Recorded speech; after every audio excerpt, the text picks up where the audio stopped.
Hello everyone, আসসালামু আলাইকুম। Welcome to my page homemade cake Munshiganj. আজকে একটা ইউনিক কেক ডেকোরেশন করে দেখাবো। কেকটা হচ্ছে 1 পাউন্ড চকলেট ফ্লেভারের মধ্যে, আর কেকটার ভিতরে থাকবে চকলেট ক্রিম ফ্রস্টিং। আর এই কেকটার প্রত্যেকটা লেয়ারে থাকবে অনেক বেশি চকলেট গানাশ। তো ফার্স্টেই আমি কেকটাকে কাট করে নিলাম, যেহেতু এটা হাফ একটা ডেকোরেশন হবে, হাফ কেক থাকবে এটার মধ্যে।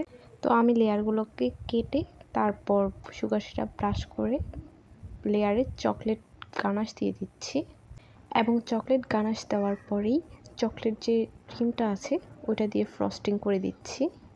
এটা কিন্তু আমাদের সাধারণ চকলেট ক্রিম না, এটা একটু স্পেশাল আর ইউনিক রেসিপির ক্রিমটা। আর এই কেকটার রিভিউ আলহামদুলিল্লাহ অনেক বেশি ভালো ছিল, কারণ এই কেকটার টেস্ট অনেক বেশি অসাধারণ হয়ে থাকে। যারা একটু প্রিমিয়াম কোয়ালিটির মধ্যে কেক চাচ্ছেন তারা কিন্তু এই কেকটা নিতে পারেন। আমি আপনাদের এই চকলেট কেকটা কিন্তু অবশ্যই রেফার করব। এই কেকটার প্রাইস অনুযায়ী কিন্তু এটার টেস্ট অনেকটাই প্রিমিয়াম আর অনেক বেশি টেস্টি। এনিওয়ে, আমাদের পেজে কিন্তু অফার চলছে। 2 পাউন্ডের বেশি চকলেট কেক অর্ডার করলেই মুন্সিগঞ্জ সদর এবং সিপাহীপাড়ার মধ্যে ডেলিভারি চার্জ একদম ফ্রি পেয়ে যাবেন। আর এই অফারটা কিন্তু একদমই সীমিত সময়ের জন্য। তো আপনারা যারা অর্ডার করতে চাচ্ছেন তারা পেজে যোগাযোগ করবেন। অনেকেই আছেন কেকের ডেলিভারি চার্জ নিয়ে অনেকটা বেশি বার্গেটিং করে থাকে। আসলে কেক হচ্ছে একটা সেনসিটিভ জিনিস। এই সেনসিটিভ জিনিসটা তো আর যেন তেনভাবে ডেলিভারি করা সম্ভব না। একজন দায়িত্ববান মানুষের কাছেই কেকটা দিতে হয়, যে এটা ভালোভাবে অ্যাফোর্ড করে নিয়ে যেতে পারবে। অনেক সময় দেখা যায় ডেলিভারি ম্যানের হাত থেকে কেকটা অনেকটা নষ্ট হয়ে যায় বা ডেলিভারি করার সময় ড্যামেজ হয়ে যায়। এইসব ক্ষেত্রে তো কেকটা অনেক বেশি সেনসিটিভ, তো এটাকে ডেলিভারি করতে হয় খুবই সাবধানতার সাথে। তাই আপনারা প্লিজ ডেলিভারি চার্জ নিয়ে কেউ বার্গেটিং করবেন না।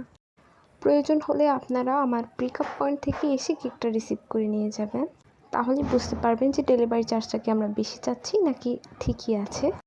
আর আপনারা অনেকেই আছেন যে বলেন যে একটা 1 পাউন্ড কেক বানাতে কী বা প্রয়োজন হয়, এত বেশি প্রাইস কেন?